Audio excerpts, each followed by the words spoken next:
वंदे मातरम। बॉबे तनी मुलायम चचा के बारे में कुछ बोल तू सब। भैया जय हिंद, वंदे मातरम। मुलायम सिंह यादव जो रहना वो युवा दिलों की धड़कन, उत्तर प्रदेश का मुख्यमंत्री भी रह चुकल हुआ वो। देखा जब उनकर कल लड़का सुनना कि उनकर निधन हो गल तो बहुत लड़कन के ना पूरे उत्तर प्रदेश ना पूरे भारत में खलबली मच गई। स्टेटस भी लगल उनके, शोक पूरा भारत जतौला। आज भी हमके शोक में हम एक वीडियो भी बनावत थी। जितना भी युवा हुआ उनसे हमारी यह का नाम है, उनकर नाम रखले रहना युवा। देखा न शेरन का नाम, जितना तू विकास करबा तो के अपने आप जनता नाम देत रही। जितना तुम्हार नाम बढ़ी उतना तुम्हारी स्टेटस बढ़ी और उतना तो के लोग जनिए। नाम अलग अलग नाम से सबके देले रहना। अपने देश गांव में अलग अलग नाम से अलग अलग स्टेटस से आदमी के पुकारल पूछल जाला।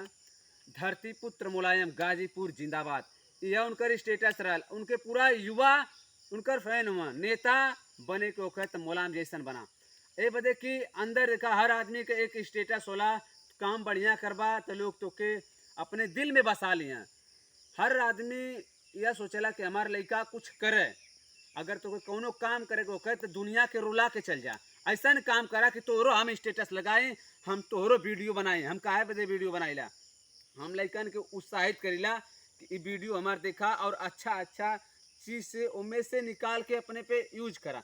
मुलायम सिंह यादव वह नेता हुआ, वही बदे हम वीडियो बनाइला। जे बढ़िया भी काम करी ओकरे साथे हम सपोर्ट करीला। देखा सही के साथे सही करबा तो सही कर रही बा, गलत के साथे अगर गलत करबा तो तू गलत बन जाइबा। आज मुलायम सिंह यादव दुनिया से चल गई ना, बाकी युवा दिलों की जौन धड़कन होले, जौन सांस होले युवन का, आज उनके नस नस में समाये। आज गाजीपुर ना पूरा भारत रोवत है कि हमारे के देश का नेता सबसे हैवी जो रहना आज उनकर निधन हो गल। इस शोक पे हमें वीडियो बनावत थी। जवन की इ नेता इनके लोग मुलायम सिंह नाम से कम जाने, पर धरती पुत्र के नाम से फेमस रहना। धरती पुत्र मुलायम सिंह जिंदाबाद।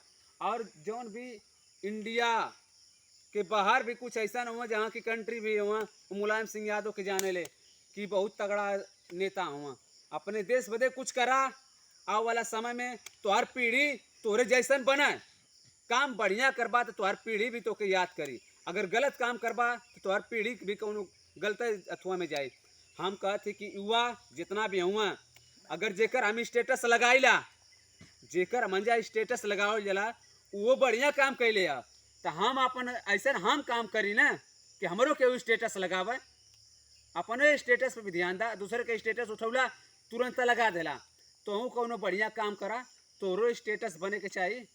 जय हिंद।